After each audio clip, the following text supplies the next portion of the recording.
வணக்கம் நேரிலே சத்தியம் சாத்தியம் நிகழ்ச்சிக்கு வரவேற்கிறோம். மாண்புமிகு உள்துறை அமைச்சர் அமித்ஷாவினுடைய தமிழ்நாட்டினுடைய வருகை தேர்தல் களத்தை சூடாக்கி இருக்கிறது. இந்தியாவிலேயே ஊழல் கட்சி ஊழல் ஆட்சி என்றால் அது திமுகவினுடைய ஆட்சிதான். தமிழ்நாடு முதலமைச்சர் திரு மு.க. ஸ்டாலினுடைய ஒரே நோக்கம் தன்னுடைய மகன் உதயநிதி ஸ்டாலினை முதல்வராக்குவது மட்டுமே. எப்பாடுபட்டாவது இந்த ஆட்சியை வீட்டிற்கு அனுப்புவோம் என்று உள்துறை அமைச்சர் பேசியிருக்கிறார். இதற்கு காங்கிரஸ் கட்சியினுடைய மாநில தலைவர் ஊழல் குறித்து உள்துறை அமைச்சர் பேசலாமா, சாத்தான் வேதம் ஓதுவது போல் இருக்கிறது என்று இதற்கு ஒரு பதில் விமர்சனத்தை அவர் கொடுத்திருக்கிறார். உள்துறை அமைச்சருடைய குற்றச்சாட்டிற்கு திமுகவினுடைய பதில் என்ன? அமைச்சர் அமித்ஷாவினுடைய தமிழ்நாட்டினுடைய வருகை இந்த தேர்தல் களத்தில் தாக்கத்தை ஏற்படுத்துவதற்கான வாய்ப்பு இருக்கிறதா என்பது பற்றி பேச இருக்கிறது இந்த அமர்வு. 4 விருந்தினர்கள் இந்த அமர்வில் பங்கேற்கிறார்கள். திராவிட முன்னேற்ற கழகத்தினுடைய செய்தி தொடர்பாளர் வழக்கறிஞர் துரை தமிழ்ச்செல்வன் பங்கேற்கிறார். பாரதிய ஜனதா கட்சி சார்பில் செய்தி தொடர்பாளர் வடிவேலு, மதிமுக சார்பில் திரு காரை செல்வராஜ், அனைத்து மக்கள் அரசியல் கட்சி அமைப்பினுடைய தலைவர் திருமதி ராஜேஸ்வரி பிரியா சற்று நேரத்தில் நம்மோடு இணையிருக்கிறார். இணைந்திருக்கக்கூடிய மூவரை வரவேற்ற நிகழ்ச்சிக்கு போல 3 பேருக்கு வணக்கம். காரை செல்வராஜ் சார் வணக்கம். வணக்கம். காரை செல்வராஜ் சார், ஹோம் மினிஸ்டருடைய எக்கோ அடிக்கிறா சார்? எக்கோ நிறைய இருக்கு. எக்கோ குறைப்பீங்களாப்பா? அங்க ஸ்டுடியோல யாரோ பேசுறாங்க எக்ஸ்ட்ரா. இங்க யாரும் பேசலையே சார். அங்க பேசுறது குறைச்சிட்டீங்களாப்பா? இப்ப சரியா இருக்கு சார். இப்ப கம்மியாயிருச்சா? இப்ப சரியா இருக்கு. ஓகே சார், ஹோம் மினிஸ்டருடைய ஸ்பீச்சை நீங்க கேட்டிருப்பீங்கன்னு நினைக்கிறேன். ஆமா சார், ஒரு உள்துறை அமைச்சராக அவர் சொல்லி இருக்கக்கூடிய சார்ஜ் இருக்குல்ல சார், அது எல்லாமே ஏதாவது ஆதாரபூர்வமான குற்றச்சாட்டுக்களை இந்த அரசாங்கத்தின் மீது வைத்திருக்கிறாரா சார்? அதாவது நேற்றுக்கு நடந்த ஒரு முக்கியமான நிகழ்வை நான் குறிப்பிட்டுறேன். மதவாத சக்திகள் மதவாத சாதியவாத மோதல்களை மட்டுமே வைத்து இதுவரையில் ஆட்சியை பிடித்திருக்கிற பாரதிய ஜனதா கட்சி நேற்றைக்கு புதுக்கோட்டையிலே மத்திய உள்துறை அமைச்சர் அமித்ஷா அவர்கள் கூட்டம் நடக்கிற அதே வேளையில் எங்கள் அன்பு தலைவர் வைகோ அவர்கள் சமத்துவ நடைப்பயணமாக அதே புதுக்கோட்டை மாவட்டத்தில் விராலிமலையில் நேற்றைக்கு நடைப்பயணத்துடைய நிகழ்வு நடந்திருக்கிறது என்பது ஒன்று. மதவாத இயக்கத்தினுடைய கூட்டம், இன்னொன்று மதவாத சாதிய மோதல்கள் இந்த தமிழ்நாட்டில் இந்துத்துவ அமைப்புகளால் வந்துவிடக் கூடாது என்பதற்காக நடக்கிற நடைப்பயணத்துடைய கூட்டமும் அதே புதுக்கோட்டை மாவட்டத்தில் நடந்திருப்பது மிகச்சிறப்பு. இரண்டாவது, நேற்று அவர் வைத்த குற்றச்சாட்டுகள், அவர் முறையாக அதை யார் அவருக்கு அந்த குற்றச்சாட்டுகளை குறிப்பெடுத்து கொடுத்தாங்கன்னு தெரியல. சேம் கோலாவே போட்டிருக்கார். அவர் வைத்த குற்றச்சாட்டுகள் எதையும் அவர் திமுக மீது வைக்கவில்லை. அதிமுக மீது அந்த ஆட்சியில் நடந்த குற்றச்சாட்டுகளை இந்த ஆட்சியில் நடந்ததாக அவர் குறிப்பிட்டு பேசியிருப்பது என்பது ஒரு உள்துறை அமைச்சருக்கே இந்த நிலையா? ஒருவேளை அண்ணாமலை போன்றவர்கள் போற போக்குல ஏதாவது குற்றச்சாட்டை சொல்லிட்டு ஓடி போகிற வேலை இருக்கும் அவங்கள்ட்ட. அதே மாதிரி இவருக்கு எழுதி கொடுத்துட்டாங்களான்னு தெரியல. நான் ஒரு 4 குற்றச்சாட்டுகளுக்கான விவரத்தை நான் சொல்லிடுறேன். நிலக்கரி ஊழல்ல 6000 கோடி ரூபாய் ஊழல் செய்தது திமுக, விசாரணை நடத்துவோம் அப்படின்னு ஒரு குற்றச்சாட்டை வச்சிருக்காரு. மொத்தம் ஒரு முக்கியமா ஒரு 8 குற்றச்சாட்டுகள்ல இது முதன்மையான குற்றச்சாட்டா வச்சிருக்காரு. இது திமுக ஆட்சி காலத்தில் நடந்தது இல்லை.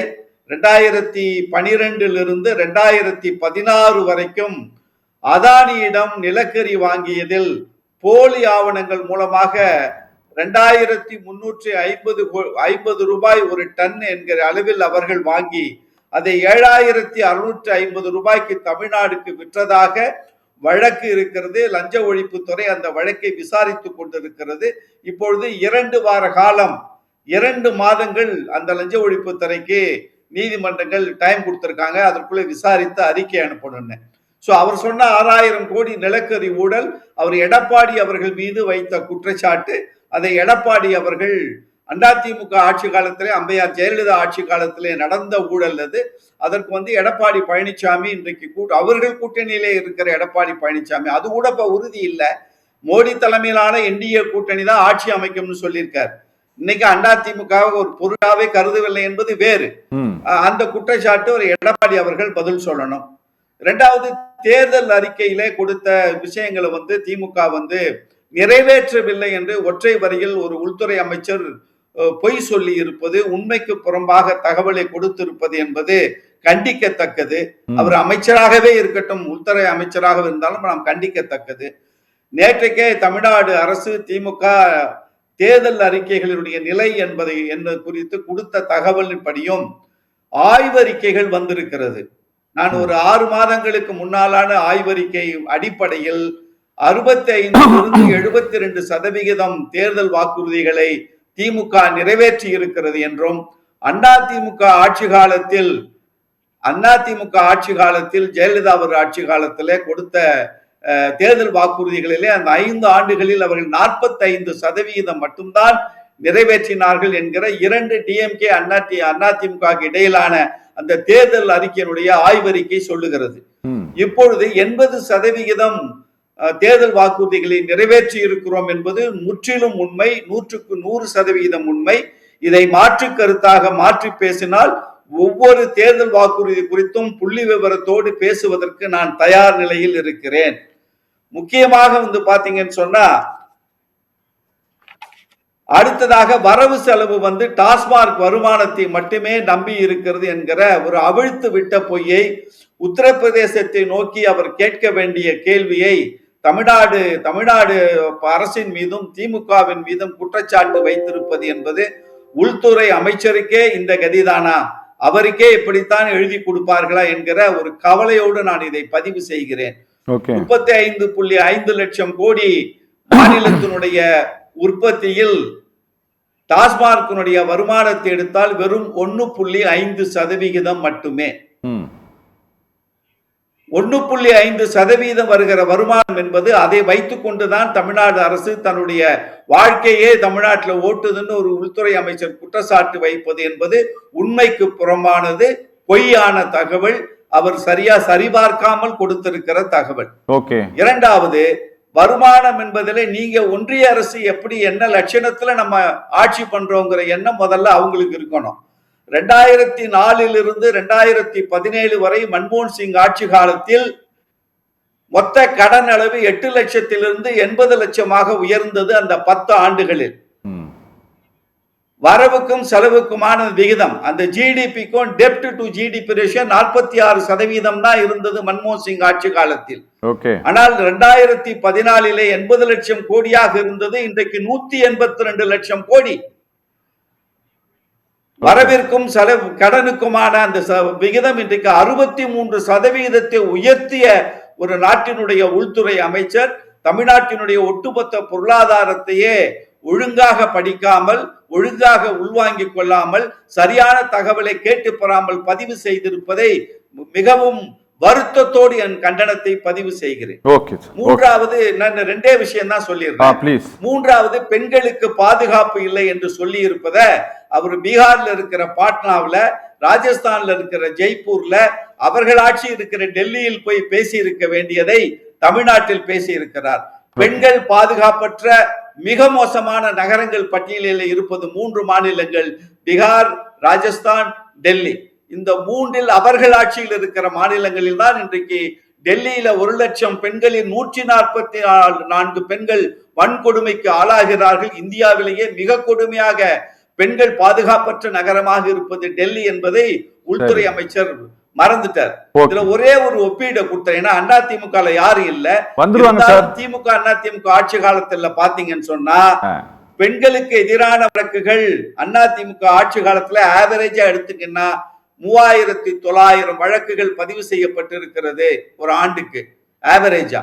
அதே இன்றைக்கு திமுக ஆட்சி இந்த 5 ஆண்டுகளை நெருங்கி கொண்டிருக்கிற ஆட்சியில் 3500 வழக்குகள் மட்டுமே பதிவு செய்யப்பட்டிருக்கிறது என்பது தமிழ்நாடு பாதுகாப்பான நகரங்களாக இருக்கிறது, தமிழ் மாநிலம் பாதுகாப்பான நகரமாக இருக்கிற ஒரே காரணத்தினாலே தான் சட்டம் ஒழுங்கு, பொதுமக்களுக்கு ஆபத்தில்லாத ஒரு சட்டம் ஒழுங்கு சீர்கேடாமல் இருக்கிற மாநிலம் என்பதனாலதான் இன்றைக்கு 35.5 லட்சம் கோடி ஜிஎஸ்டி பொருளாதார வளர்ச்சியும் 16% பொருளாதார வளர்ச்சியையும் தமிழ்நாடு பெற்றிருக்கிறது என்பதை உள்துறை அமைச்சர் அமித்ஷா அவர்களுக்கு சொல்லிக் கொள்ள ஆசைப்படுகிறேன். அரசு ஊழியர், அங்கன்வாடி, தூய்மை பணியாளர்கள் போராட்டம் பத்தி உங்களுக்கு என்ன சொன்னாலும் புரியல. அது ஏதோ இந்த திமுக ஆட்சி காலத்திலே துவங்கிய பிரச்சனைன்னு பேசுறாங்க. அரசு ஊழியர், அங்கன்வாடி தூய்மை பிரச்சனை தூய்மை பணியாளர்கள் பிரச்சனை 2011 ஆரம்பிச்சது. 2011 15 வரைக்கும் சென்னையில், மதுரையில் மிகப்பெரிய ஆர்ப்பாட்டம், நிரந்தர ஊதிய உயர்வு கேட்டு. 2016-19 எடப்பாடி ஆட்சி காலத்திலே சென்னை மாநகராட்சியிலே மிகப்பெரிய போராட்டத்தை தூய்மை பணியாளர்கள் நடத்தினார்கள். ஒப்பந்த முறையை ரத்து செய்ய வேண்டும், சமமான ஊதியம் தர வேண்டும் என்று. 2021 மீண்டும் எடப்பாடி ஆட்சி காலத்தில் திருச்சியில, கோயம்புத்தூர்ல மிகப்பெரிய போராட்டம். PF வேணும், ESI வேணும், வேலை பாதுகாப்பு வேண்டும் என்று. அந்த போராட்டம் தான் நிறைவேறாத போராட்டம். தனியார் மயமாக்கலை நாங்க செய்ய மாட்டோம் எடப்பாடி சொல்லல, ஒப்பந்த முறையை மாற்றுவோம் என்று எடப்பாடி அவர்கள் ஆட்சி காலத்தில் சொல்லாத ஒரு போராட்டம் இந்த ஆட்சி காலத்திலும் தொடர்ந்து கொண்டிருக்கிறது. அந்த தொடர் போராட்டம் என்பது 2014 இருந்து இன்றைக்கு போராட்டம் வேறு வேறு வடிவங்களில் முடுக்கி விடப்படுகிற, தூண்டி விடப்படுகிற போராட்ட களமாக அது மாறியதற்கு பிறகுதான் இன்றைக்கு அரசு ஊழியர்களுக்கு ஓய்வூதியத்தை தந்த முதல்வர் அங்கன்வாடி ஊழியர்களுக்கும் தூய்மை பணியாளர்களுக்கும் நல்ல செய்திகளை தருவார் என்கிற நம்பிக்கை இருக்கிறது. சமய நம்பிக்கைகள் குறைந்து விட்டது என்று ஒரு செய்தியை சொன்னாங்க. நான் குறிப்பா சொல்லிடுறேன். சமய நல்லிணக்கம் உள்ள ஒரே மாநிலம் தமிழ்நாடு தான். நீங்கள் மாட்டுக்கறி வச்சிருந்தோன்னே விரட்டி விரட்டி குத்துகிற, ஆட்சி செய்கிற மாநிலங்களை உங்கள் கைகளில் வைத்துக் கொண்டு தமிழ்நாட்டை பார்த்து அதை சொல்லுவது இல்லை. திருப்பரங்குன்றம் கோயில் இந்த பிரச்சனைக்கு பிறகு நடந்த சந்தனக்கூடு விழாவில் இஸ்லாமியர்களும் இந்துக்களும் ஒருங்கிணைந்து ஒருவருக்கொருவர் நட்பு பாராட்டி நண்பர்களாக இருந்த அந்த சந்தனக்கூடு விழாவை இந்துக்கள் வரவேற்றார்கள் என்கிற ஒரு வரலாற்று உண்மையை அமித்ஷா போன்றவர்களுக்கு இங்க இருக்கிற பிஜேபியில் இருக்கிறவங்க போய் சொல்லணும். தமிழ்நாட்டுல வந்தீங்கன்னா அதெல்லாம் பேசாதீங்க, வேற ஏதாவது செய்தியை பேசுங்கன்னு.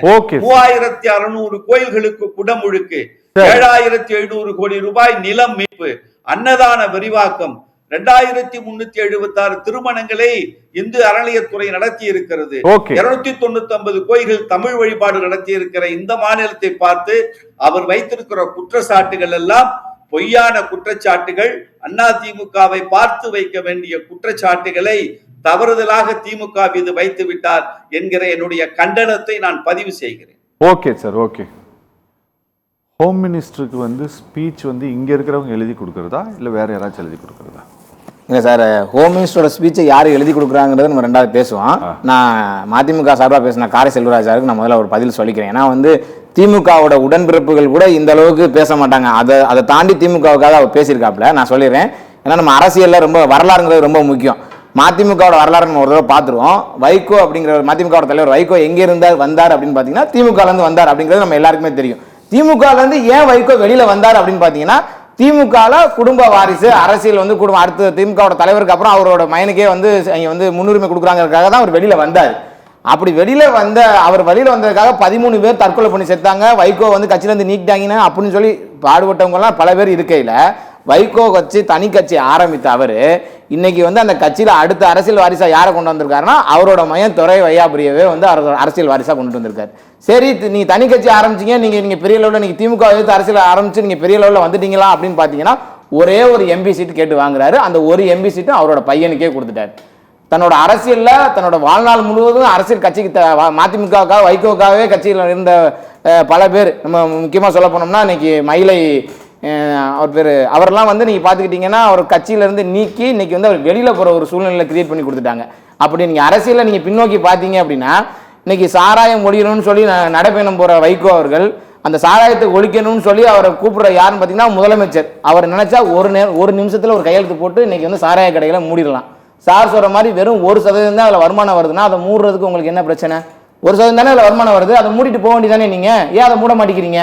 உங்க கூட இருக்கக்கூடிய ஆட்சி அதிகாரத்தில் இருக்கக்கூடிய முதலமைச்சர் நினைச்சா ஒரு நிமிஷத்துல கையெழுத்து போடக்கூடிய இதை அவரை வச்சே இன்னைக்கு இந்த நடைபயணத்தை தொடங்குறீங்க அப்படின்னா அப்ப யாரை ஏமாத்த பார்க்குது மதிமுக? அப்ப யார் இந்த மாதிரி ஒரு கட்சியோட கூட்டணி வைத்துக்கொண்டு ஒரு ஆட்சி அதிகாரத்தில் கூட பங்கு கேட்டோம்னா நம்மளை எங்கே வெளியில அனுப்பிச்சு விட்டுருவாங்களோ, கூட்டணியில இருந்து துரத்தி அடிச்சுடுவாங்களோ அப்படிங்கிற ஒரு சூழல்ல இன்னைக்கு மதிமுக இன்னைக்கு பயணம் பண்ணிட்டு இருக்கு. கேட்க வேண்டியதானே, ஆட்சி அதிகாரத்தில் பங்கு வேணும்னு சொல்லி கேட்க வேண்டியதானே? கேட்டு பார்த்துட்டு அடுத்த நிமிஷம் அந்த கட்சியில் அவங்க கூட்டணி, ஏன்னா மதிமுகவை திமுகலேருந்து வெளியில் போச்சுன்னா மதிமுக கூட்டணி சேர்த்துக்கிறதுக்கு இங்கே ஆளே கிடையாது. நான் அடித்து சொல்கிறேன்.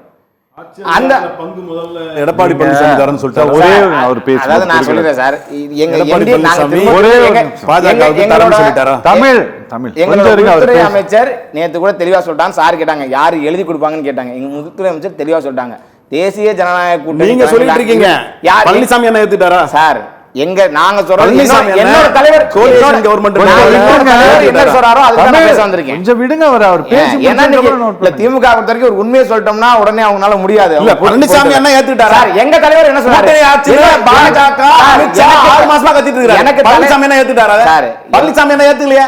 அவர் தனித்த ஆட்சி அமைப்புன்னு தானே சொல்லிட்டு இருக்காரு. சரி. அப்புறம் கூட்டணி ஆட்சி சரி, நாங்க சரி. கொடுக்கிறோம். காங்கிரஸ் பாஜக இல்ல, கேட்டா ஐயா, கேட்டா இல்ல, ஐயா, ஐயா, ஐயா, காங்கிரஸ் சொல்லுது, எந்த காங்கிரஸ் மாநில கூட்டணி கட்சியும் விட்டு கொடுக்கல. எந்த மாநில கட்சியும் விட்டு கொடுக்கல தன்னோட உரிமையை. நீங்க சொல்லிட்டு இருக்கீங்க நீங்க கூட்டணி ஆட்சின்னு கூட்டணி ஆட்சி வேணும், கூட்டணி ஆட்சி வேணும்னு ஒரு ஓரமா நின்னு கத்திட்டு இருக்கீங்க. சரி, கொஞ்சம். பழனிசாமி என்ன அதை அங்கீகரிச்சாரா? இல்லையே. பழனிசாமி என்ன அதை அங்கீகரிக்கலையா? சரி, அப்ப நீங்க மட்டும் பேசிட்டீங்களா? சொல்லிட்டு இருக்கீங்க. பேசிட்டீங்களா? நீங்க உங்களோட தமிழ். குரலை வைக்க வரணும்னா கேட்க சொல்றீங்க. தமிழ் கொஞ்சம் அவரை பேச விட்டுருங்க, இல்ல, அப்புறம் இப்ப நீங்க பேசுங்க. திமுக காரங்களோட குரல் ஏன் இப்போ ஓங்குது அப்படின்னா, ஐயோ யாராவது ஆட்சி அதிகாரத்துல பங்கு கேட்டுருவாங்களோ அது முன்னாடியே நம்ம சொல்லிடணுமோ அப்படிங்கறதுக்காண்டி அவர் வந்து கத்துறாரு. என்னோட கேள்வி நான் கேட்கிறேன், நான் கேட்கிறேன் சார். சார், கொஞ்சம் பொறுமையா இருங்க சார். நாங்க கேட்கிறோம்ல, ஆட்சி அதிகாரத்தில் எங்க NDA தலைமையிலான கூட்டணி ஆட்சி தான் நடக்கும்னு யார் சொல்றா? நாட்டோட உள்துறை அமைச்சர் சொல்லிட்டு போறாரு. அப்ப எங்க கட்சிக்கு என்ன தைரியம் இருக்கு அப்படிங்கறது எங்க கட்சி எங்க தலைவர் சொல்லிட்டு போயிட்டாரு. தமிழ்நாட்டுல இல்ல, இல்ல, எங்க கட்சி தலைவர் சொல்லிட்டு போயிட்டாரு. கொஞ்சம் பொறுமையா நான் என்ன இருங்க, கொஞ்சம் சொல்றேன்னா, திமுக கூட்டணியில இருக்க கட்சிகள் வந்து இல்ல வைகோ வந்து வீரவசனம் பேசுறாருல, வைகோ நீ தலைவர் வைகோ எடுத்துக்கிட்டீங்க அப்படின்னா அவர் பேசல அமெரிக்க சகாஜத்தை எதிர்த்து நான் பேசுறேன் அப்படிம்பாரு, ஆப்கானிஸ்தானை எதிர்த்து பேசுறேன் அப்படிம்பாரு. இந்தியால தமிழ்நாட்டு அரசியல நீ எடுத்துட்டீங்கன்னா இருக்க கட்சிகளை கூட்டணி இல்ல கூட்டணி அமைச்சரவையில ஒரு கூட்டணியில இட ஒதுக்கீடு கொடுப்பீங்கன்னா கூட கொடுக்க முடியாது. ஒரே ஒரு சீட்டு வாங்குவார், அவர் மைனுக்கு கொடுத்துறாரு. இவங்க எல்லாம் இன்னைக்கு வந்து பாத்தீங்க அப்படின்னா வந்து மதவாத அரசியல் வந்து இன்னைக்கு பாஜக பண்ணுது. நீங்க என்ன மதவாத அரசியல் அங்க பண்ணிட்டு? இல்ல, உங்களோட பிரச்சனை என்னன்னா, நாங்க வந்து இன்னைக்கு உங்களுக்கு வந்து திமுக கூட்டணி கட்சிகளுக்கு ஆட்சியில பங்கு கொடுக்கலங்கிறது பிரச்சனையா, இல்ல ஹோம் மினிஸ்டர் வச்சுட்டு போன சார்ஜ் உண்மையா பொய்யாங்கிறது பிரச்சனையா? சார், எங்களுக்கு நாங்க எங்களை வந்து நீங்க வந்து அடிச்சு பேசும்போது நாங்க உங்களோட கருத்தை நான் சொல்றேன். நீங்க அதை நீங்க எப்படி வேணா எடுத்துக்கலாம். எங்களோட கருத்தை தெளிவா எங்க தலைவர் சொல்லிட்டு போயிட்டாரு. NDA தலைமையிலான ஆட்சி வந்து தமிழ்நாட்டுல அமையும் அப்படின்னு சொல்லிட்டு போயிட்டாரு. இது எங்களோட கருத்து. நீங்க திமுக கூட்டணியில் இருக்க கூட்டணி கட்சிகளுக்கு நாங்க கேட்கிறோம், அந்த கூட்டணி கட்சிகள் எங்களோட நிலைப்பாடு என்ன? காங்கிரஸ் என்ன சொல்லுது? மேல் இடத்துல இருந்து இல்ல நாங்க வந்து ஒரு எங்களோட உங்களுக்கு நான் ஒரு விஷயத்த சொல்றேன். இங்க பாருங்க, 2014ஆம் ஆண்டு வந்து பாரதிய ஜனதா கட்சி ஆட்சியை பிடிச்சது, கரெக்டா? சரி.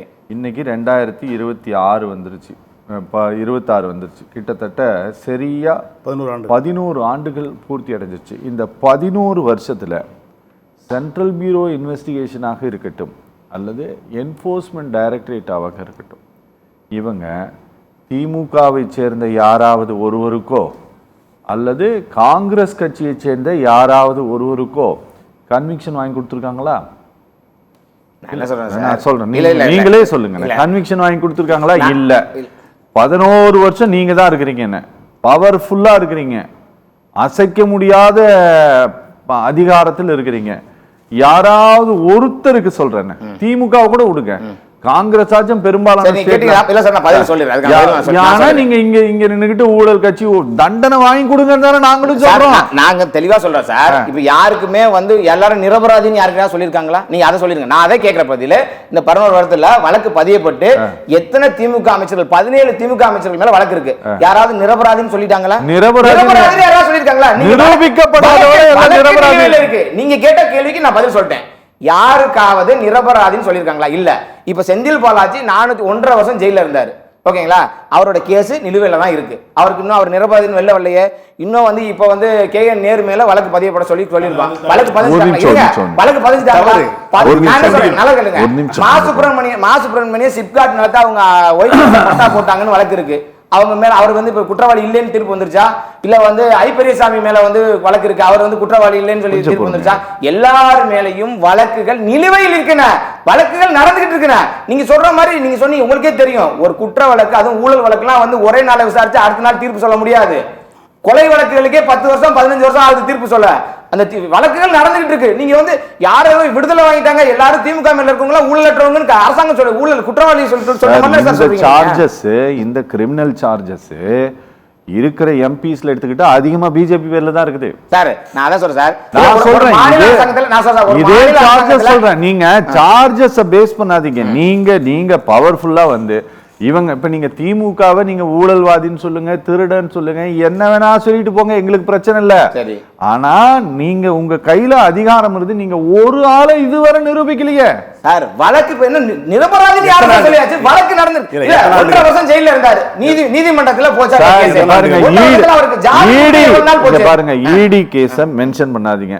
இடி அரெஸ்ட் பண்றதே என்ன அப்படின்னா கைது செய்வதே தண்டனை தான். சரி சார். ஆமா. அதனால சிபிஐ ஃபைல் பண்ணா நீதிமன்றத்துக்கு வழக்கு போகாம இருக்கா? நீதிமன்றத்துக்கு வழக்கு போகாம இருக்கா? நீதிபதி விசாரிக்காங்க. அதுல முகாந்திரம் இல்லைனா அவங்களுக்கு எஃப்ஐஆர் முகாந்திரம் இல்லாம எந்த அளவுக்குமே சார்ஜ் ஷீட் போடல தெரியுமா? முகாந்திரம் இல்ல. நீங்க வழக்குல இருந்து விடுதலை பண்ண மாதிரில சார் சொல்றீங்க. எல்லாமே கேஸ்ல முடிஞ்சே இருக்கு. பிரச்சனை என்னன்னா விசாரணை முடிச்சு அடுத்த கட்டத்துக்கு நகர்த்தல. எந்த ஒரு வழக்குமே அடுத்த கட்டத்துக்கு நகர்த்தல. பாருங்க நான் வந்து அதே கேள்வி என்ன வந்து 70,000 கோடி ஊழல் பண்ணேன்னு சொன்னாங்க. ஆனா இன்னைக்கு நான் அவங்க கூட தான் ஆட்சியை பகிர்ந்து கொண்டு இருக்கிறேன் அப்படின்ட்டு சொன்னது யாரு தெரியுமா? மகாராஷ்டிராவுடைய டெபுட்டி சிஎம் அஜித் பவார். அதே ஒன்று சொல்லிடுறேன். 2021 வந்து ஸ்டாலின் சொன்னாப்ல, நாங்க ஆட்சிக்கு வந்தோடனே ஊழல் செய்த அதிமுக அமைச்சர்கள் அனைவரும் சிறையில் இருப்பாங்க. கொடநாடு வழக்குல வந்து கொலை குற்றவாளியை பண்ண வந்து எடப்பாடி பழனிசாமி சிறையில் இருப்பார் அப்படின்னாங்க. நான் என்ன கேக்குறேன், எத்தனை அமைச்சர்கள் மேல உங்க வந்து வாங்கி கொடுத்துட்டாங்க? கொலைகேசுக்கே நான் சொல்றேன். நீங்க சொல்றது கரெக்ட். ஆனா முன்னாள் அமைச்சர்கள் மேல நடவடிக்கை எடுக்கணும்னா அதுக்கான ப்ராசிக்யூஷனுக்கான பெர்மிஷன் கவர்னர் கொடுக்கணும் சார். இந்த தமிழ்நாட்டுல மட்டும்தாங்க. இல்ல தமிழ்நாட்டுல மட்டும்தான் கவர்னர் கொடுக்கிறார். இல்ல தமிழ்நாட்டுல மட்டும்தான் கவர்னர் கொடுக்கல.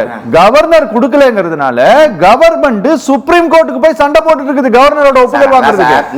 உங்களுக்கு ஒரு பிரச்சனை இல்ல, உங்களுக்கு தேவையானவர்கள்னா நீங்க அவர்களை ஆளுநர் மூலமாக காப்பாற்றுகிறீர்கள்.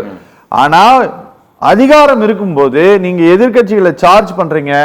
ஒருத்தங்களுக்கு கூட கன்விக்ஷன் வாங்கி கொடுக்க மாட்டாங்க. மேடையில வந்து திட்டிட்டே சார் கன்விக்ஷன் வாங்கி கொடுத்து உள்ள தூக்கி போடுங்க சார். திமுக நீங்க வந்து பார்க்க தானே போறீங்க. எல்லா வழக்குகளும் எல்லாரும் நான் சொல்ல பாருங்க, 17 அமைச்சர்கள் மேல ஊழல் வழக்கு இருக்கு. 17 அமைச்சர்கள் விடுதலை எல்லாம் ஆகல. எல்லாருமே கேஸ் நடந்துட்டு தான் இருக்கு. நீ வரதான் போறாங்க, உள்ளதான் போறாங்க. ராஜேஸ்வரி பிரியா வணக்கம். வணக்கம். நாங்க திரும்பவும் ஆட்சிக்கு வருவோம். ஆட்சிக்கு வந்தோம் அப்படின்னா திமுகவோட ஊழல்கள் குறித்து நாங்க வந்து விசாரணை நடப்போம், கண்டிப்பா தண்டனை வாங்கி கொடுப்போம் பேசியிருக்காரு ஹானரபிள் எதிர்கட்சி தலைவர். ஆமா, எதிர்கட்சி தலைவர். நாங்க திரும்பவும் கவர்மெண்ட் ஃபார்ம் பண்ணுவோம்ட்டு. இந்த இவர்கள் மேல திமுக அமைச்சர்கள் மீதான நடவடிக்கை எடுப்பதற்கு மத்திய அரசு கொஞ்சம் ரொம்ப லேட் பண்றாங்களா மேடம்? இல்ல, இது லேட் பண்றாங்க அப்படிங்கறதெல்லாம் கிடையாது. இப்ப சகோதரர் சொன்ன மாதிரி பொதுவாவே ஒரு வழக்கு அப்படிங்கிறது நீண்ட காலம் தான் நடந்துட்டு இருக்கு. இதுல சில வழக்குகளை மட்டும் வேகமா முடிக்கிறாங்க, சில வழக்குகளை முடிக்கல. அப்ப ஒரு துறை சார்ந்த இப்ப மாநில ஒரு நீதித்துறையில போய் நம்ம இன்ஃப்ளூயன்ஸ் பண்ணணும் அப்படிங்கறத இடத்த நீங்க பார்க்கணும். நீங்க எதற்கு என்ன மாதிரியான ஸ்டெப் பை ஸ்டெப்பா போயிட்டு இருக்கோ அதுல போயிட்டு இருப்பாங்க, அவ்வளவுதான். இமீடியட்டா வந்து ஆக்ஷன் எடுத்துட்டா அது போய் ஏற்கனவே என்ன சொல்லுவாங்க, அதிகாரத்தை பயன்படுத்துறாங்க அப்படின்னு சொல்லுவாங்க. அப்ப நீங்க இமிடியேட் ஆக்ஷன் அப்படிங்கிறது அது மாதிரியான போக்காக இருக்கக்கூடாது. இல்ல மேடம், அரஸ்டுக்கு மட்டும்தான் மேடம். இல்ல மேடம், இங்க பாருங்க, அரஸ்டுக்கு மட்டும்தான் இந்த மாதிரி ஏஜென்சியை மிஸ்யூஸ் பண்றாங்கன்னு சொல்லுவாங்க. நீங்க ஜுடிஷியல் ப்ராசஸ்க்குள்ள போன பிறகெல்லாம் ஏஜென்சியை மிஸ்யூஸ் பண்றாங்கன்னு யாருமே சொன்னது கிடையாது. யார் சொல்லியிருக்கா? யாருமே சொல்ல மாட்டாங்க. அது சப்ஜுடிஸ் மேட்டர், நாங்க பேச மாட்டோம்னு போயிருவாங்க.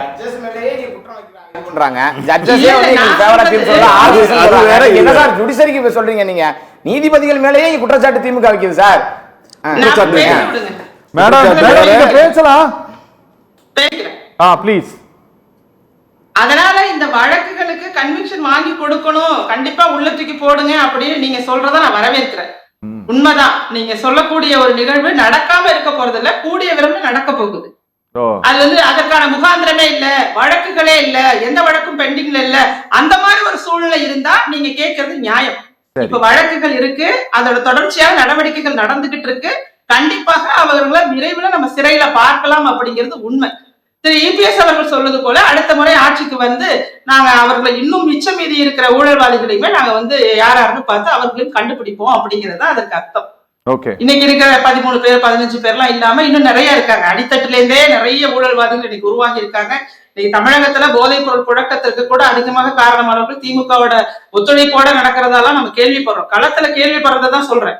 அதனால இன்னைக்கு நிறைய குற்றங்கள் அவர்களால் நடத்தப்பட்டு இருக்குங்கிறது தமிழ்நாட்டு மக்களுக்கு தெரியும். ஹோம் மினிஸ்டர்னுடைய வருகை, தமிழ்நாட்டினுடைய வருகை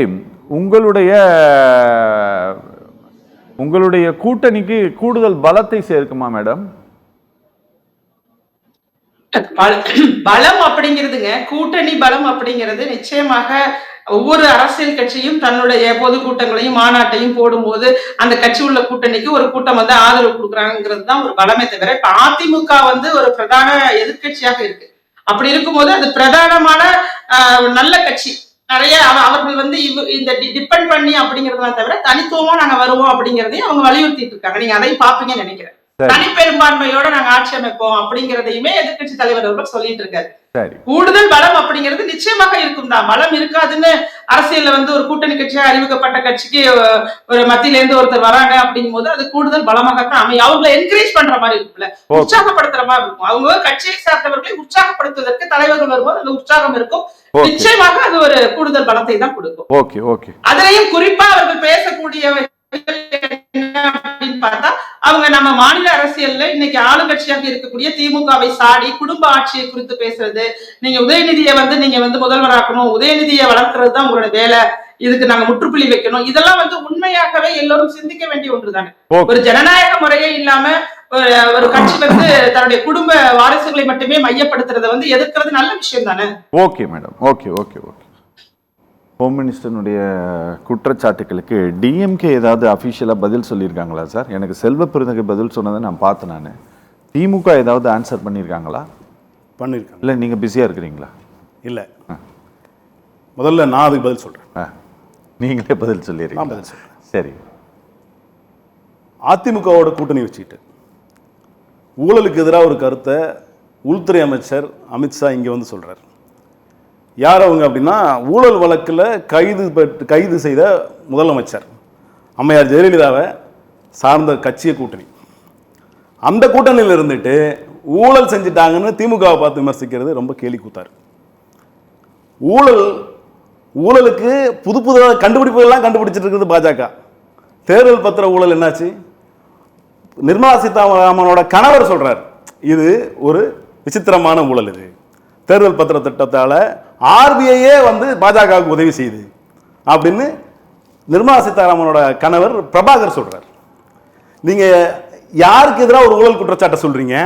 நீங்க உங்களோட விதம் என்ன இருக்கு? ஊழல கணவர் சொல்றதெல்லாம் குற்றச்சாட்டா சார்? யாரோட கணவர்? கோர்ட்ல போயிட்டு யாரோட கணவர்? யாரோட நாங்க நிதியமைச்சரோட கணவர் சொல்றோம். எஃப்ஐஆர் காப்பி உங்க நிதியமைச்சரோட கணவர் சொல்றாரு. கணவர் சொன்னாரே கேவல வந்துச்சுன்னு சொல்றாங்க. என்ன ஊழல் திட்டத்துல போக்குவரத்து பேசுறாங்க. ஒரு டேட்டா இருக்கு 17 கோடி ஊழல் குற்றச்சாட்டு வந்துச்சு. காமெடியா இருக்கா இல்லையா? என்கிட்ட டேட்டா இருக்கு. 17 அமைச்சர்கள் மேல கேஸ் இருக்கு சார். என்கிட்ட டேட்டா இருக்கு சார். உங்க அமைச்சரோட கணவர் சொன்னாரு. இருங்க நான் சொல்றேன். கணவன் நீங்க என்ன பேச விட்டீங்கன்னா நல்லா இருக்கும். நீங்க பேசும்போது நான் குறுக்கிடல. நான் பேசுறேன், நீங்க குறுக்கிடல. நான் பேசுறேன், அமைதியா பேசுறீங்க. ஏதாவது ஒரு ஆதாரபூர்வமா ஏதாவது கேஸ் இருக்கு, ஊழல் கேஸ் இருக்கு. ஊழல் கேஸ் இருக்குன்னு சொல்ல சொல்லுங்க. தேர்தல்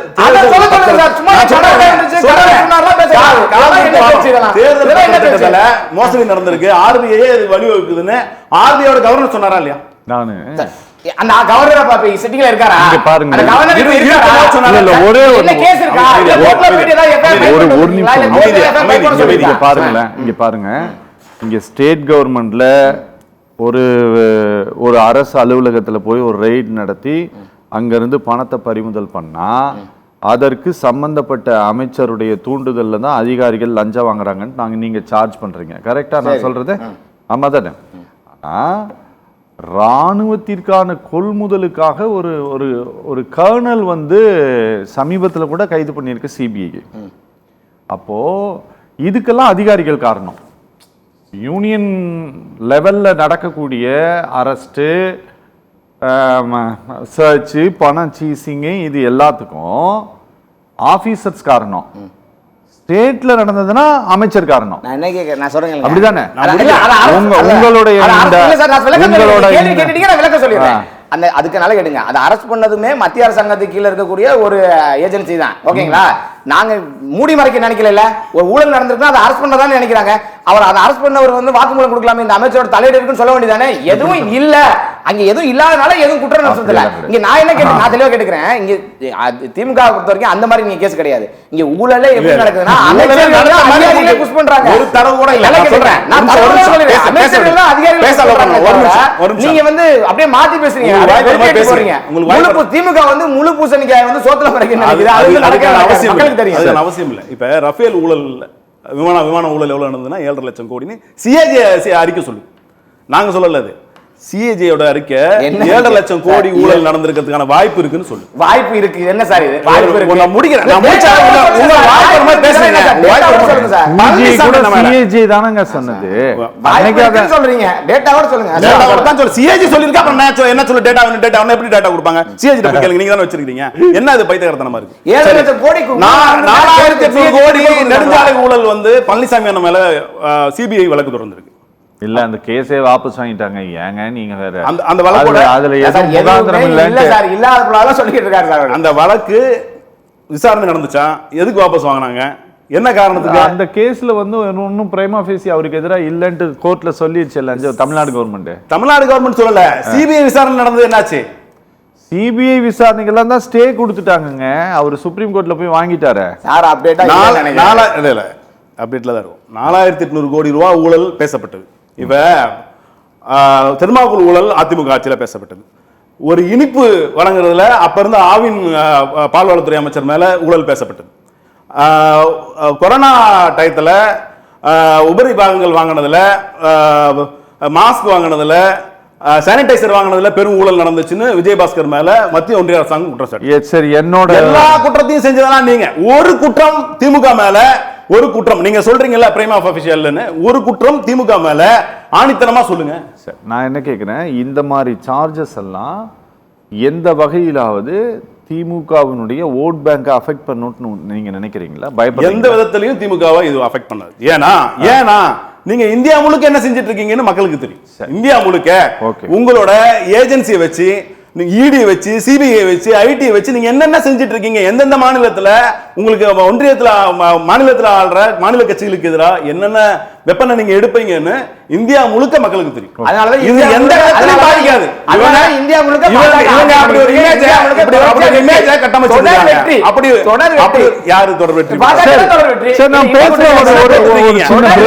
தமிழ்நாட்டுல 10 எலெக்ஷனா தோத்துட்டு இருக்கீங்க. எதுல தொடர் வெற்றி? இதுல காரை செல்வராஜ் சார், எப்பாடுபட்டாவது இந்த ஆட்சியை வந்து வீட்டிற்கு அனுப்புவோம், விரட்டி அடிப்போம் அப்படின்ட்டு பேசுவது அப்படிங்கிறது, இது பாரதிய ஜனதா கட்சியினுடைய ஒரு முன்னாள் தேசிய தலைவர், இன்னைக்கு இருக்கக்கூடிய முக்கியமான முன்னணி தலைவர் அப்படிங்கிற அடிப்படையில் அவர் பேசியிருக்கிறாருங்கிற பொருளில் எடுத்துக்கொள்ள வேண்டுமா, அல்லது இந்த நாட்டினுடைய மோஸ்ட் பவர்ஃபுல் மினிஸ்டர் அப்படிங்கிற மாதிரியான பார்வையில் அந்த பேச்சை பார்க்க வேண்டுமா? இல்லை, எப்படி ஆகிலும் என்று சொன்னால் அதுக்கு நிறைய உதாரணங்களே நிறைய மாநிலங்களே இப்போ பீகார் தேர்தலில் கூட பார்த்துருக்கோம். எந்த வழியிலையாவது நாங்கள் வெற்றி அடைய வேண்டும் என்றால் அவருக்கு நிறைய வழிகள் இருக்கிறது. இவிஎம் துணை இருக்கும், தேர்தல் ஆணையர் துணை இருப்பார், இது மாதிரி பல்வேறு துறைகள் அவர்களுக்கு துணை இருக்கும் என்ற நம்பிக்கையில் தான் எப்படிப்பட்டாவது இந்த ஆட்சியை கொண்டு வருவோம். இல்லை, எங்களுடைய ஆட்சி ஒன்றிய அரசாங்கத்தினுடைய நலத்திட்டங்கள் தமிழகத்தை சேர்ந்திருக்கிறது. நாங்கள் இதுவரைக்கும் இத்தனை லட்சம் கோடி தமிழ்நாட்டுக்கு கொடுத்துருக்கோம், மக்கள் பயன்பெற்றிருக்கிறார்கள் என்று சொன்னால் ஒரு ஆட்சியினுடைய சாதனை வந்து ஒரு ஆளும் கட்சியை நகர்த்த வேண்டுமே தவிர தேர்தலில் எப்படியாகிலும் என்கிற வார்த்தை பிரயோகம் என்பது அது அமித்ஷாவுக்கே பொருத்தமானது. அவர் அப்படிப்பட்டவர் தான். எப்படியாகிலும் அதை வெற்றியடைய வேண்டும் என்கிற எண்ணத்தோடு செயல்படக்கூடியவர் தான். பத்திரிகைகள் ஒருவேளை தவறாக எழுதி இருக்கிறதா, இல்ல அவருடைய பேச்சு அதுதான்? இல்ல, அவர் இந்தியில பேசுனதே எனக்கு ஹிந்தி தெரிஞ்சதுனால சொல்றேன். அவர் இந்தியில சொன்ன வார்த்தையே அந்த வார்த்தை தான். அது அந்த வார்த்தை தானா? சரி, ரைட், ஓகே. ஆமா, அது அப்படித்தான் பொருள் கொள்ளணும். ரெண்டாவது, நீங்க நான் முதல் சுற்றிலே அமித்ஷா பேசிய அத்தனை குறிப்புகளும் தவறு. அது வந்து உத்தரப்பிரதேசத்தின் மீதும் பாட்னா, பீகார், ராஜஸ்தான் அரசாங்கத்தின் மீதும் எடப்பாடியார் அரசாங்கத்தின் மீதும் வைக்க வேண்டிய குற்றச்சாட்டுகளை மறந்துவிட்டு திமுக மீது வைத்திருக்கிறார். வைத்த குற்றச்சாட்டுகளை பற்றி நான் குறை சொல்லவில்லை. ஆனால் அந்த குற்றச்சாட்டுகளில் உண்மை இல்லை என்பதற்கு அனைத்து ஆதாரங்களையும் நான் கொடுத்துட்டேன். அதே கேள்வி நீங்க பாஜக சார்பாக பேசுகிற தோழர் வடிவேல் கிட்ட கேட்டீங்க. கடைசி வரைக்கும் அந்த கேள்விக்கு பதில் சொல்ல இல்ல, நாங்கள் எப்பாடுபட்டாவது நாங்க என்டிஏ ஆட்சி அமையும் எங்க அமித்ஷா சொல்லிட்டாருன்னு முடித்தாரே தவிர மறுமலர்ச்சி திமுகவினுடைய தோற்றம் குறித்தும் இதே பாஜகவிலிருந்து வர்றவங்களுக்கும் அதிமுக சார்பாக வர்ற ஒரு சிலர் நோய், இது ஒரு நோய் அவங்களுக்கு. தலைப்பை என்ன விவாதிக்கிறோம், உங்க உள்துறை அமைச்சர் பேசினதுக்கே கண்டனம் தெரிவிக்கிறேன். குற்றச்சாட்டு அனைத்தும் பொய். ஒரு உள்துறை அமைச்சருக்கு இது அழகில்லை, அவருக்கு எழுதி கொடுத்தவர்கள் செய்த குற்றம் அப்படின்னு ஒரு பெரிய கடுமையான கண்டனத்தை தெரிவித்ததற்கு பிறகு அந்த கண்டனத்திற்கு பதில் சொல்லாமல் ஒரு கட்சியினுடைய வரலாற்றை பற்றி பேசுகிற இடத்தில் பாஜக நகர்ந்திருப்பது என்பதும், திமுக சார்பாக பேசுகிற துரை தமிழ்ச்செல்வன் பேசுகிற பொழுது அவரை பேச விடாமல் தடுப்பது என்பதும் நம்ம பாஜக நிறைய பேரை பார்த்துட்டோம். இதுல அதை விட்டுருங்க, அதெல்லாம் கடந்து போயிடும். அதுக்கு ஒரு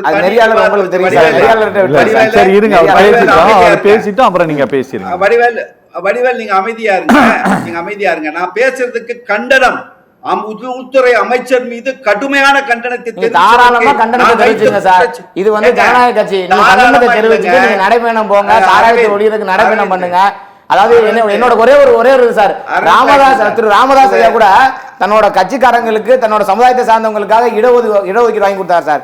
இத்தனை வருஷமா அரசியல் இருக்க வைகோ என்னதான் அந்த மக்கள் தமிழ் மக்களுக்காக பண்ணாரு? அவர் பையனுக்கு ஒரு எம்பி சீட் வாங்கி கொடுத்திருக்காரு. தமிழ் மக்களுக்காக என்ன செஞ்சார்? என்ன செஞ்சார்? நீங்க ரொம்ப தப்பா சொல்லல சார். நீங்க விமர்சனம் பண்ணி நாங்க ஏத்துக்கிறோம்ல. நீங்க வைகோவினுடைய பங்களிப்பினுடைய அவருடைய ஒரு சிறு பருக்கை கூட தமிழ்நாட்டிற்கு தமிழ்நாடு பாஜக செஞ்சதில்லை. அவருடைய அர்ப்பணிப்பும் கூட்டணி ஆட்சியில இருக்கீங்க, நாங்க கூட்டணி ஆட்சியில இல்ல சார். நீங்க என்ன பண்ணீங்கன்னு கேட்டீங்கன்னா சிறு பறிக்க கூட பண்ணல. என்ன பண்ணாரு? என்ன பண்ணுங்க? அரசியல்ங்கிறது அன்றாடம் பேசுவது, செயல்படுவதுங்க. சாராய கடை ஒழிக்கணும்னு சொல்லிட்டு சாராய நடத்துறவங்களோட கூட்டணி வச்சுட்டு நடைபெற பண்றதா கூட்டணி. சரி, நீங்க உங்களுக்கு அவ்வளவு அக்கறை இருந்தா நீங்க உத்தரப்பிரதேசத்துல ஒழிச்சிட்டீங்களா, ராஜஸ்தான்ல ஒழிச்சிட்டீங்களா? உங்களோட தேர்தல் அறிக்கை நீங்க சொன்னீங்க 2000. நீங்க என்ன சொல்லாம இருக்கீங்க? 2014 நீங்க இன்னும் சாராய கடை ஒழிக்கணும்னு சொன்னாங்க. சாராய கடை ஒழிக்கணும்னு தேர்தல் அறிக்கை படிப்படியா குறைக்கப்படும் சொல்லிருக்காங்க. ரொம்ப கத்த கூடாது. ஒரே ஒரு சார், கொஞ்சம் பொறுமையா சார். நீங்க 12 மணி ஆகிருக்கு. நெடுஞ்சாலையில இருந்த கடைகள் அகற்றப்பட்டிருக்கு. பள்ளி கல்லூரிக்கு பக்கத்துல இருந்த கடைகள் அகற்றப்பட்டிருக்கு. இதுக்கு மேல ஒரு அரசாங்கம் என்ன செய்யும்? கிட்டத்தட்ட 1000 கடைகளுக்கு மேல மூடி இருக்கு. எந்த கடையும் அகற்றல. இது பாஜகவோட பழக்கம். எந்த எவிடன்ஸ் இருக்காது. போற போக்குல ஒரு குறை சொல்றது, போற போக்குல நடந்துச்சு, இது நடக்கல. எந்த எவிடன்ஸ் இருக்கா? காரை செல்வராஜ் நீங்க கொஞ்சம் பேசுங்க சார். ஆமா, இப்ப நான் வைத்தது குற்றச்சாட்டுகளுக்கு புள்ளி விவரத்தோடு நான் பதிவு செய்திருக்கிறேன். அதற்கு எந்த பதிலும் அவரிடமிருந்து வராது. இது போன்றது ஒரு திசை திருப்புகிற செயல்களைத்தான் செய்ய முடியும். அவர்களுக்கான தகுதி அவ்வளவுதான் நினைச்சுட்டு நான் போறேன்.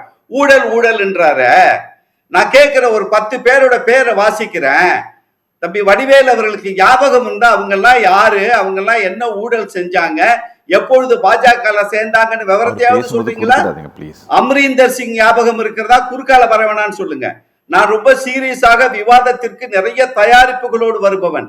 விளையாட்டாக பேசிவிட்டு நகர்ந்து போகிற இடத்தில் நான் எப்பொழுதும் என்னை நகர்த்தி கொள்ளாதவன். பொறுமையா கேளுங்க. தெரியாத செய்திகளை தெரிந்து கொண்டு அதற்கு பதில் தேட முயற்சி செய்யுங்கள். 14 வருஷமா பேசிட்டு இருக்கேன் விவாதத்துல. விளையாட்டாக நான் எடுத்துக்கொண்டு விவாதத்தை நகர்த்துகிற ஆள் இல்லை. நான் அமைதி காக்கணும் அல்ல. பேசுறதுக்கு உங்களுக்கு கருத்துல ஏகிட்ட கருத்து எடுத்து சீக்கிரம். அமரீந்தர் சிங் ஞாபகம் இருக்கிறதா? அவர் என்ன ஊழல் செஞ்சார், எத்தனை ஆயிரம் கோடி பாஜகவில் எப்ப சேர்ந்தார் தகவலை கொடுக்க முடியுமா? அசோக் சவான் குறித்து கொடுப்பீங்களா? ஹசன் முஷரப் பத்தி கொடுக்க முடியுமா? ஹேமந்த பிஸ்வாஸ் அசாமினுடைய முன்னாள் முதல்வர், அவர் மீது குற்றச்சாட்டு என்ன, எப்பொழுது பாஜக சேர்ந்தாருன்னு சொல்ல முடியுமா? நாராயண் ராணே நினைவு இருக்கிறதா? அஜித் பவார் நினைவு இருக்கிறதா? 75,000 கோடி ஊழல். முதல் நாள் பிரதமர் மோடி அங்க மகாராஷ்டிராவில் சொல்றாரு 75,000 கோடி ஊழல்வாதி அஜித் பவார் 3 நாட்களில் பாஜகவோடு இணைகிறார். இன்றைக்கு துணை முதல்வர். ஹர்ஷவர்தன் பட்டேல் ஞாபகம் இருக்கிறதா? முகுல் ராய் ஞாபகம் இருக்கிறதா? சர்வந்து அதிகாரி ஞாபகம் இருக்கிறதா? பிரபுல் பட்டேல் ஞாபகம்? இவர்கள் எல்லாம் லட்சம் கோடிக்கு மேல் ஊழல் செய்துவிட்டு பாஜகவில் சேர்ந்ததற்கு பிறகு நல்லவர்களாக மாறி போனவர்கள். நினைவிற்கு இதை பதில் சொல்ல முடியுமா உங்களால? ரெண்டாவது இன்னொன்னு கேட்கிறேங்க, ஊழல்வாதிகளை நாங்க பிடிப்போம், பணத்தை கொண்டு வருவோம் சொன்னீங்க. 25 லட்சம் கோடி ரூபாய் நான் பெர்ஃபார்மிங் அசெட்ஸ் உங்க 11 ஆண்டு கால ஆட்சியில் 25 கோடி ரூபாயை நீங்க ரைட் ஆஃப் பண்ணிருக்கீங்க. நீங்க ரெக்கவர் பண்ணது ஒட்டு மொத்தத்துல 13% தான். வெட்கப்பட வேண்டும் இங்க உட்கார்ந்து பேசுறதுக்கு. நீங்க 25 லட்சம் கோடி நீங்க மன்ரேகா மகாத்மா காந்தி ஊரக வேலைவாய்ப்பு திட்டத்திற்கு தொகையை குறைத்து விட்டு பெருமுதலாளிகளுக்கு 25 லட்சம் கோடியை ரைட் ஆஃப் பண்ணுகிற ஊழல்வாதிகள் நீங்க. 10 பேர் டாப் ஃப்ராடர்ஸ். இந்த 11 ஆண்டு கால ஆட்சி காலத்தை அவங்களை கொண்டு வந்தீங்களா? ரிஷி அகர்வால் ஞாபகம் இருக்கிறதா? விஜய் மல்லாடியா ஞாபகம் இருக்கிறதா? நெஹ்ரு சாக்சி ஞாபகம் இருக்கிறதா? ஜத்தின் மேத்தா ஞாபகம் இருக்கிறதா? நீரவ் மோடி ஞாபகம் இருக்கிறதா? உமேஷ் பரீக், லலித் மோடி, ரித்தின் ஜெயின், ராஜித் கோயல் இவர்கள் எல்லாம் ஞாபகம் இருக்கிறதா? பல ஆயிரம் கோடி ரூபாய் நம்ம பணத்தை திருடிட்டு ஓடி போய் வெளிநாட்டுல வசதியா வாழ்ந்துகிட்டு இருக்கிறான். அவர்கள் எல்லாம் கொண்டு வருவோம்னு சொல்லி வெட்கம் இல்லாமல் இந்த உட்கார்ந்து பேசுறீங்க. யாரை பத்தி இன்னொரு முக்கியமான விஷயத்தை நான் சொல்றேங்க, அதை விட்டுருங்க. இவங்களுக்கு எவ்வளவு புள்ளி விவரத்தை சொன்னாலும் புரியாது. ஆனால் ராஜேஸ்வரி அவர்கள் வைத்த ஒரு குற்றச்சாட்டு என்னுடைய கடுமையான கண்டனத்தை நான் தெரிவிக்கிறேன். வாய்ப்பு இருந்தால் அது குறித்து பேசுவதற்கு வாய்ப்பு இருந்தால் நான் பேச தயார். போதைப் பொருள் விற்பனையே திமுக துணை இருக்கிறதா? என்ன ஒரு குற்றச்சாட்டு இது? போதைப் பொருள் என்பது இன்னைக்கு டாஸ்மார்க்கை விட கவலைப்படக்கூடிய இடத்திற்கு இந்தியா நகர்ந்து கொண்டிருக்கிறது. உங்களுக்கு தெரியுமா? தமிழ்நாட்டிலே போதைப் பொருள் விளைவிக்கப்படுகிறதா? வெளி மாநிலங்கிறது கஞ்சா, கொக்கைன். இங்கே ஆந்திர பிரதேசம், ஒரிசா, பீகார், மகாராஷ்டிராவில் இருந்து, குஜராத்தில் இருந்து, குஜராத்ல ஒரே கண்டெய்னர்ல 3000 கிலோ கஞ்சா 3 முறை பிடிபட்டு இருக்கிறது. இந்தியாவுக்கே சப்ளை பண்ணுகிற ஒரே விஷயம், இந்தியாவுக்கே சப்ளை பண்ற மாநிலம் குஜராத். அங்கிருந்து வருகிற போதைப் பொருள் மட்டுமல்ல, இப்பொழுது எதை நோக்கி பயணிக்கிறோம் தெரியுமா? Synthetic drugs, mephedrone. மிக கொடுமையானது. இது இந்த சத்தியம் தொலைக்காட்சி நேயர்களுக்கு சொல்லுகிறேன். பெங்களூர்ல, மகாராஷ்டிரால, பெங்களூர்ல, மைசூர்ல, ராஜஸ்தான்ல, மத்திய பிரதேசத்திலே லெபார்டரியில, ஆய்வு கூடங்களில் தயார் செய்கிற ரசாயன போதைப் பொருள் இன்றைக்கு இந்தியா மாநிலங்கள் முழுமைக்கும் போய் கொண்டிருக்கிறது. என்ன போதைப் பொருளை பத்தி பேசுறீங்க? போதைப் பொருளை விற்கிறதுன்னு பேசுறீங்க. இந்தியாவுக்கு ஒட்டுமொத்த மாநிலங்களும் ஒன்றிய அரசும் சேர்ந்தால் மட்டும்தான் இந்த போதைப் பொருளை ஒழிக்க முடியும். தமிழ்நாடு மாநில மட்டத்தை ஒழித்து விட முடியாது. Okay sir, okay okay okay. Rajeswari Priya, அண்ணன் அவர்களுக்கு நான் பதில் சொல்ல விரும்புறேன். ப்ளீஸ். அதாவது வைகோ அவர்கள் உண்மையாகவே கடுமையாக மக்களுக்காக பல போராட்டங்களை மேற்கொண்ட தலைவர் தான். நான் அதெல்லாம் மறுத்து பேச விரும்பல, அப்படியெல்லாம் பேசக்கூடாது. ஆனா அவரை நான் ரொம்ப மதிக்கிறேன், ஒரு இடத்துல மதிக்கிறேன். அவர்தான் ஒரு பேட்டியில சொன்னாரு, திரு மு க ஸ்டாலின் அவர்களை கவுன்சிலர் ஆகிறதுக்கு கூட தகுதி இல்லாத ஒருத்தர்னு சொல்லி சொன்னார்ல. எனக்கு அந்த வாக்கியம் தான் எனக்கு நினைவு. மேடம், ஒவ்வொரு காலகட்டத்திலும் ஒவ்வொரு சொன்னாங்க. அப்புறம் எலெக்ஷன் ஜெயிச்சு முதலமைச்சர் ஆயிட்டாரு. நீங்களும் பாஜக லெவலுக்கு இறங்காதீங்க. கொஞ்சமாவது நினைவெல்லாம் பண்ற வேண்டாம். திமுகவுல இருந்த ஆய்வாளர் சொல்லலையா? அதுக்கு இதுக்கு எவ்வளவு வித்தியாசம் சார்? கவுன்சிலர் கூட தகுதி என்னோட நேரத்துல எங்க போய் சொல்றது? ஒரே ஒரு நிமிடம். நான் ஒண்ணு இல்லாதத சொல்லல, அவதூறு சொல்லல, நடந்ததான் சொல்ல. ஏங்க, கேட்ட கேள்வி பதில் சொல்லுங்க. நீங்க வச்ச கேள்விக்கு கடுமையான கண்டனம், அதுக்கு பதில் சொல்லுங்க. உங்களுக்கு தெரிஞ்சிருக்கும்னு நினைக்கிறேன். ஜாஃபர் சாதிக்னு ஒருத்தர் போதைப் பொருள் வழக்குல கைது செய்யப்பட்டார்ல, அவர் எந்த கட்சியை சேர்ந்தவர்? மேடம், இங்க பாருங்க. இன்னும் நான் சொல்றேன், ராமநாதபுரமா இருக்கட்டும், நாகப்பட்டினம் மாவட்டத்துல ஒரு ஊராட்சி மன்ற தலைவர் திமுகவை சேர்ந்தவர் போதைப் பொருள் வழக்குல மாட்டிருக்காரு. இன்னும் எத்தனை எவிடன்ஸ் சொல்லணும்? மேடம், மாவட்டங்களிலும் மேடம், நீங்க சொல்ற 2 கேஸுமே தப்பு மேடம். நீங்க ராமநாதபுரம் மாவட்டத்தில் பிடிபட்டது அது ஒண்ணுமே கிடையாதுன்னு சொல்லிட்டாங்க. யாரு? டைரக்டரேட் ஆஃப் ரெவென்யூ இன்டெலிஜென்ஸ் சொல்லிருச்சு. அது பிடிபட்டது சொல்லலங்க. இல்ல மேடம், அந்த கேஸே தப்பு. நீங்க ஜாஃபர் சாதிக் கேஸும் தப்பு. ஆடியோ இல்ல. ஜாஃபர் சாதிக் ஒரு 6, 8, 9 மாசம் ஜெயில்ல இருந்தாரு மேடம். அந்த ஆளுக்கு ஜாமீன் கொடுத்த போது கோர்ட் சொன்னது ஒரு எவிடன்ஸ் கூட கொடுக்கல. நார்கோட்டிக் கண்ட்ரோல் பியூரோ, நீங்க சொல்றீங்க இல்லையா திமுகக்கு சம்பந்தம் அவனுக்கு எதிராக ஒரு எவிடன்ஸ் கொடுக்கலீங்க.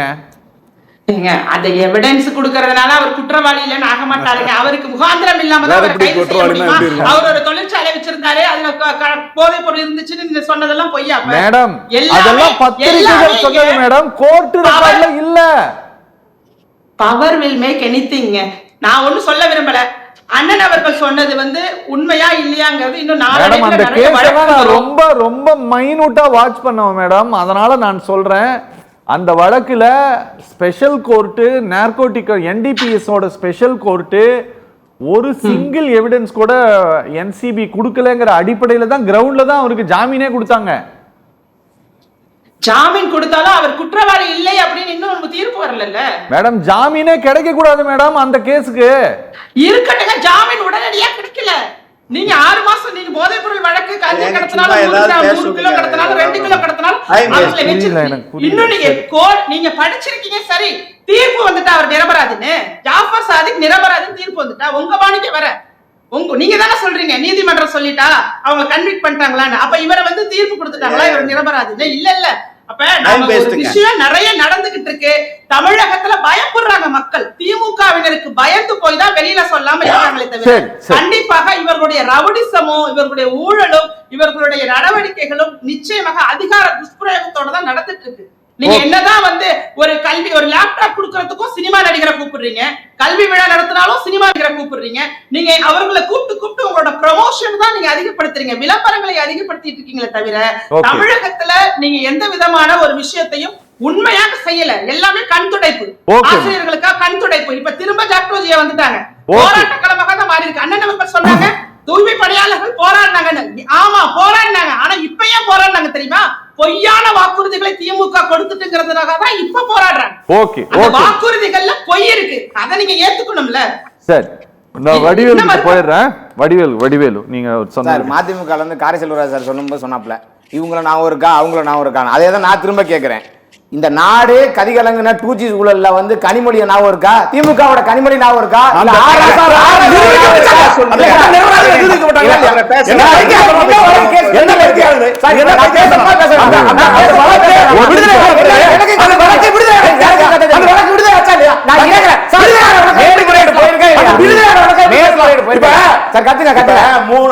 ஒரு நிமிஷம் சார், ஒரு நிமிஷம் சார். இங்க பாருங்க, அந்த வழக்கினுடைய நீதிபதி பேரு OP ஷைனி.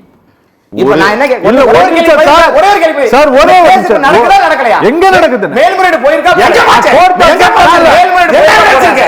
எதுமே தெரியாம உட்கார்ந்துட்டா என்ன ஒரே ஒரு நிமிஷம். ஒரு அப்டேட்டுமே கிடையாது.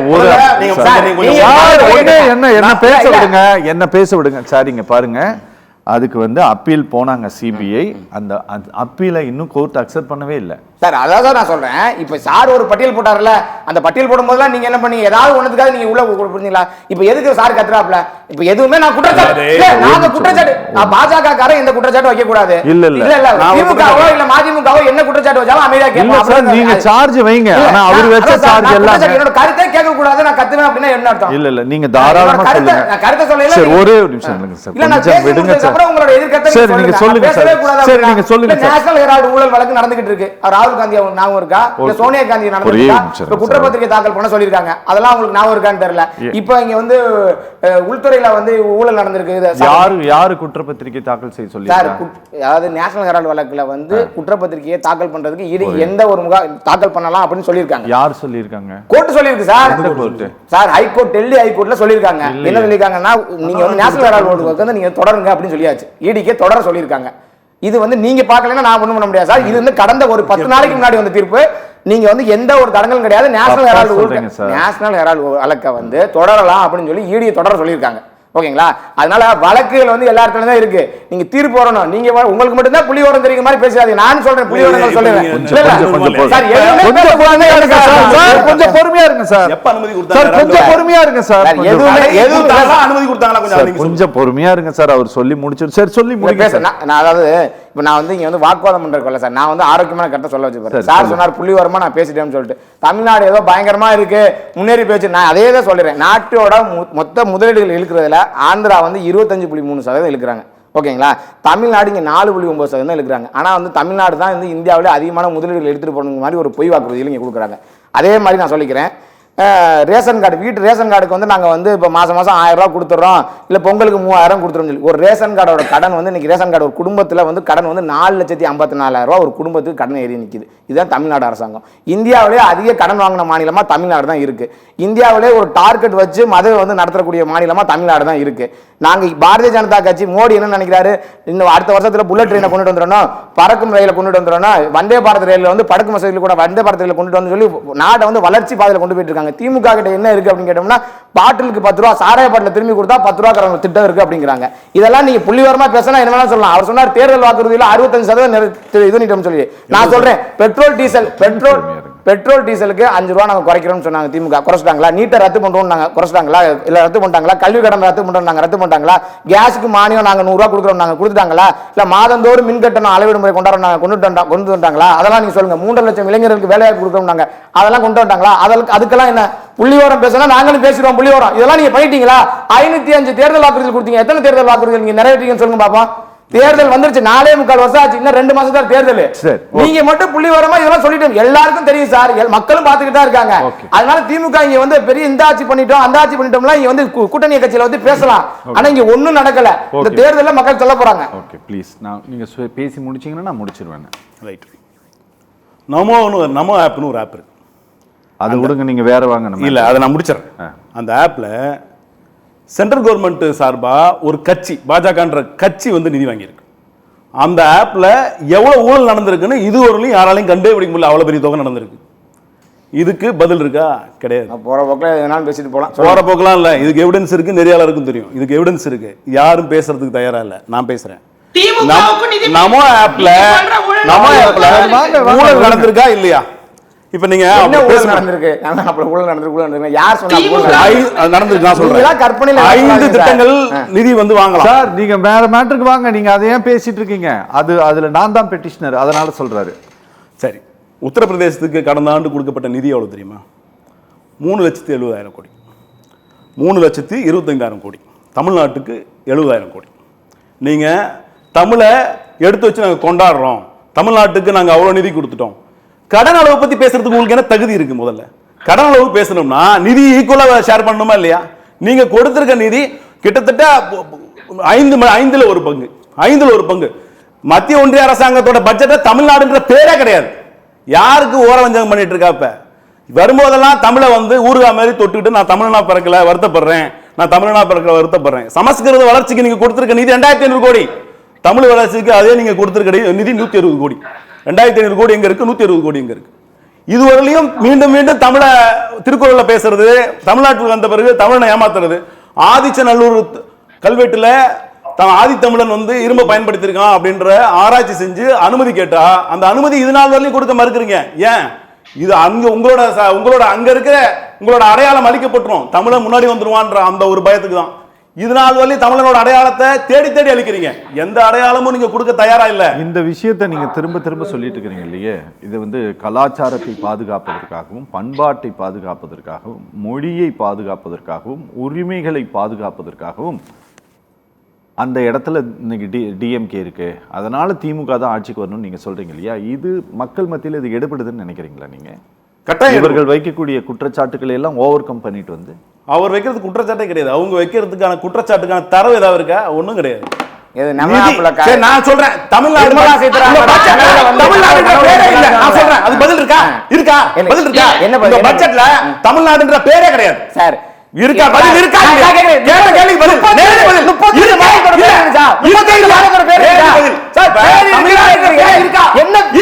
இல்ல ஏன் தமிழ்நாட்டுக்கு கவர்மெண்ட் பஸ்ல 70,000 கோடி ஒதியா உத்தரப்பிரதேச கேள்வி கேட்டாங்க, நான் பதில் சொல்றேன். 3,25,000 கோடி இல்ல, 3,25,000 கோடி நிதி எங்க இருக்கு? 70,000 கோடி நிதி எங்க இருக்கு? எங்க நீங்க தமிழ் வளர்ச்சிக்கு நீங்க பாடுபடுறீங்க? ரயில் நிலையங்கள்ல தமிழ் பேர் வந்து அளிக்கப்படுது. ரயில்வே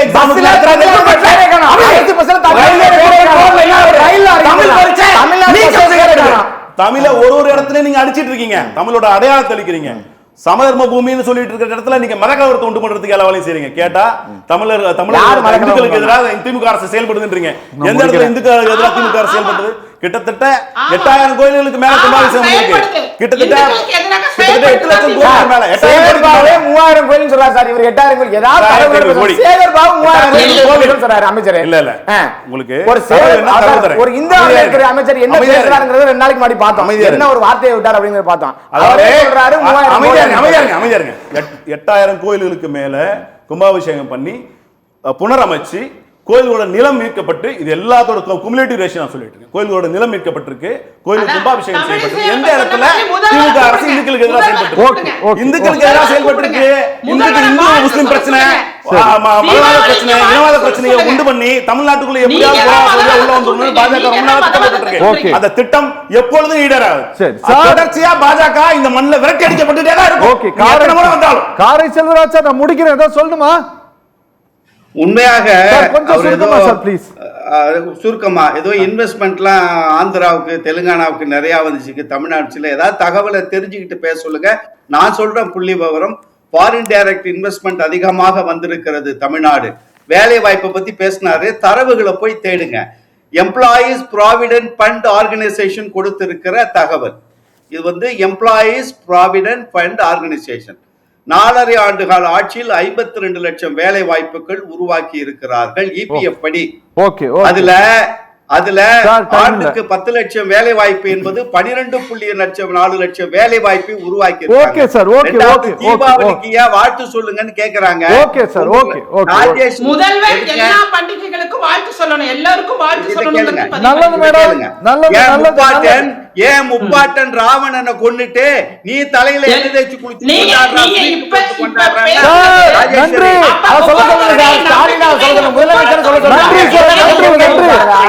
ரொம்ப நன்றி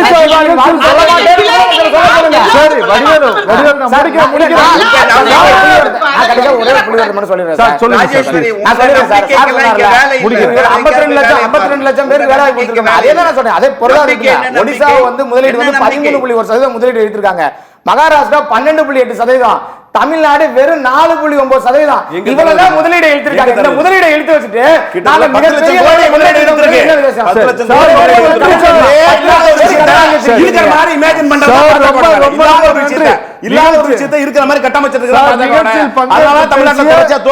நிகழ்ச்சியில் பங்கேற்று பேசிய 4 பேருக்குமே ரொம்ப நன்றி. இதே மாதிரி வரக்கூடிய நாட்களையும் சண்டை போட்டுக்கிட்டே இருங்க. தேர்தல்கள் ரொம்ப சூடா இருக்கும். ரொம்ப நன்றி அனைவருக்குமே. நேரலே நிகழ்ச்சி நிறைவு பெறுகிறது. மீண்டும் மற்றொரு நிகழ்ச்சியில் சந்திக்கலாம். நன்றி, வணக்கம்.